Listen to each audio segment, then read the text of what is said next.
वो जंग जिसमें 10 लाख की फौज का सामना सिर्फ 40 सिंहों ने किया और न सिर्फ जंग लड़ी बल्कि विजय भी प्राप्त की। साथ ही क्या है जफरनामा, औरंगजेब की मृत्यु कैसे हुई, इन सब सवालों के जवाब हम आपको देंगे आज इस वीडियो में। पर वीडियो को देखने से पहले आप हमारे चैनल को सब्सक्राइब जरूर करें।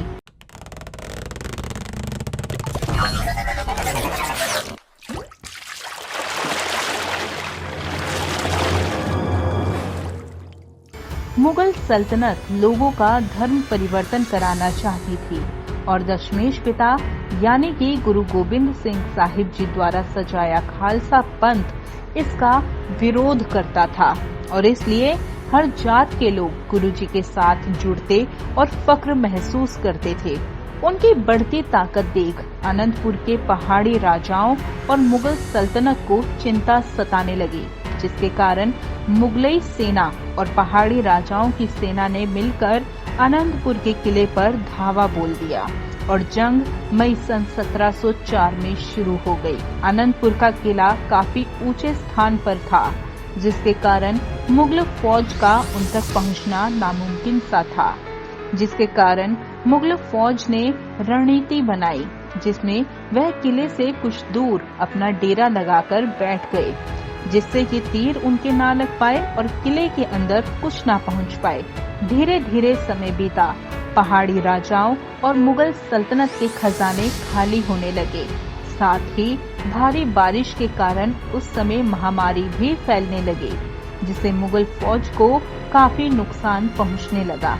आखिर में मुगल फौज और पहाड़ी राजाओं ने मिलकर एक कूटनीति तैयार की, जिसमें उन्होंने दशमेश पिता से कहा कि आप सिर्फ किला खाली करके जहां मर्जी चले जाए, हम आपका पीछा नहीं करेंगे और न ही हमला करेंगे।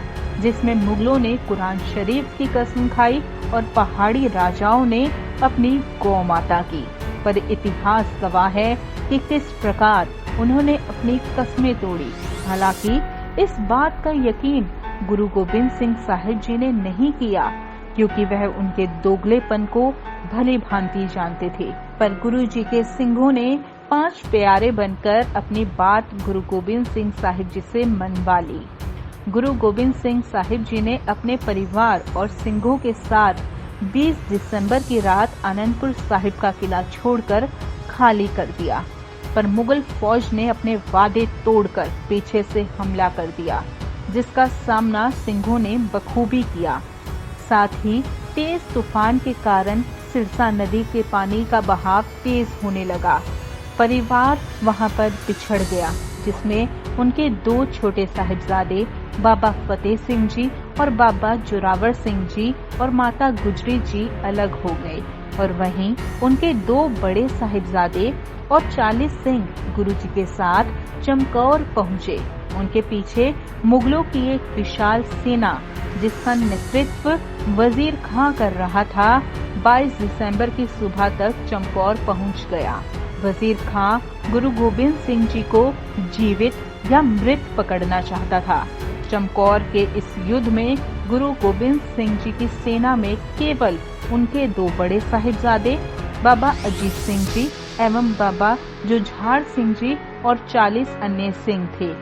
यह युद्ध 1704 में 21, 22 और 23 दिसंबर को गुरु गोबिंद सिंह जी और मुगलों की सेना के बीच पंजाब के चमकौर में लड़ा गया था और जिसमें 43 लोगों ने मिलकर भी वजीर खां की आधी से ज्यादा सेना का विनाश कर दिया था। इस युद्ध में मुगल सेना को भारी शिकस्त का सामना करना पड़ा था। इस जीत के बाद ही गुरु साहिब ने तत्कालीन बादशाह औरंगजेब को खत लिखा था, जिसे जफरनामा कहा जाता है।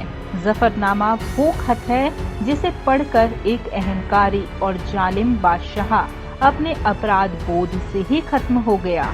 इस बात से हम अंदाजा लगा सकते हैं कि एक कलम में कितनी ज्यादा ताकत होती है। जफरनामा वो खत है जिसे साहिब गुरु गोबिंद सिंह जी ने तत्कालीन बादशाह औरंगजेब को लिखा था। कहीं जगहों पर इसे जीत का खत या फिर जंगनामा भी कहा गया है। चमकौर की जंग के बाद गुरु गोबिंद सिंह जी ने ये खत दीने कांगड़ बैठकर लिखा था। कमाले करामत कायम करीम, रजा बख्शो राजिक रिहाको रहीम। फारसी भाषा में लिखा जफरनामा का ये पहला शेर है, जिसमें गुरु गोबिंद सिंह साहिब जी ने अकाल पुरख की महिमा पर लिखा है। जफरनामा का अगर हम शाब्दिक अर्थ बताएं तो इसका मतलब है जीत की चिट्ठी। असल में ये एक बहुत बड़ा ऐतिहासिक दस्तावेज है, जिसमें गुरु साहिब ने खालसा पंथ की शुरुआत से चमकौर की जंग तक का जिक्र किया है। इस खत में गुरु गोबिंद सिंह साहिब जी ने लिखा, चीहा शुद्ध की चुप बचंगा कुश्त है चार कि बाकी बिमाद अस्तु पेचिद है मार। जिसका अर्थ है कि क्या हुआ कि तूने मेरे 4 बच्चों को मार दिया, पर कई हजार अभी बाकी है। चिट्ठी की शुरुआत में गुरु साहिब ने अकाल पुरख की महिमा पर कई शेर लिखे हैं। इस चिट्ठी में गुरु साहिब ने औरंगजेब की वीरता की बढ़ाई के साथ उसकी धार्मिक कट्टरता का भी जिक्र करते हुए औरंगजेब द्वारा अपने भाई और पिता की हत्या करवाकर धोखे से राजपाट हथियाने पर उसको जिल्लत करते हुए उसके पापों का एहसास भी औरंगजेब को कराया।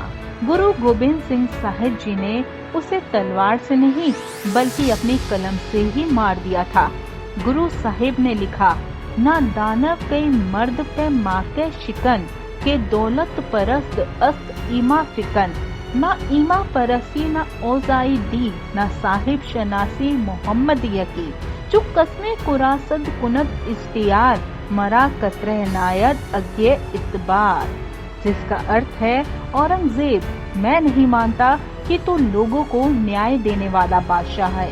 तूने कुरान की झूठी कस्में खाई, हमारा और खुदा का तूने यकीन तोड़ा। अब तू चाहे 100 बार कुरान की कसम खा लियो, मैं तेरे ऊपर तिनके जितना भरोसा भी नहीं कर सकता।